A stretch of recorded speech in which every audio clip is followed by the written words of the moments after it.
লালমনিরহাটে ৫ থানার কার্যক্রম শুরু করা হয়েছে। সোমবার ১২ আগস্ট সকাল থেকে থানাগুলোতে পুলিশ সদস্যদের দায়িত্ব পালন করতে দেখা গিয়েছে। শহরের সড়কগুলোর গুরুত্বপূর্ণ পয়েন্টে দায়িত্বে ফিরেছে ট্রাফিক পুলিশরাও। এতে সাধারণ মানুষের মধ্যে স্বস্তি ফিরে এসেছে।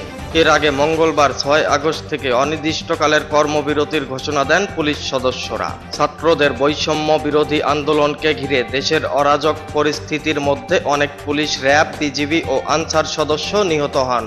আহত হন কয়েক হাজার সদস্য। এছাড়া দেশের বিভিন্ন থানায় হামলা, ভাঙচুর ও লুটপাটের ঘটনা ঘটে।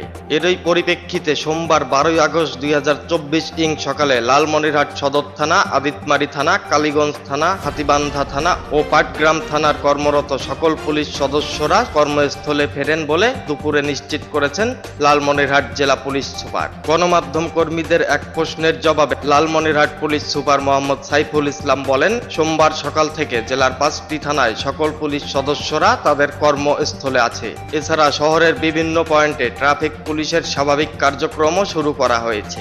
সাধারণ মানুষের চাহিদা বিবেচনা করেই পুলিশ আবারও দায়িত্ব পালন করছে। জনগণের জানমাল রক্ষায় পুলিশ সর্বদা নিয়োজিত রয়েছে।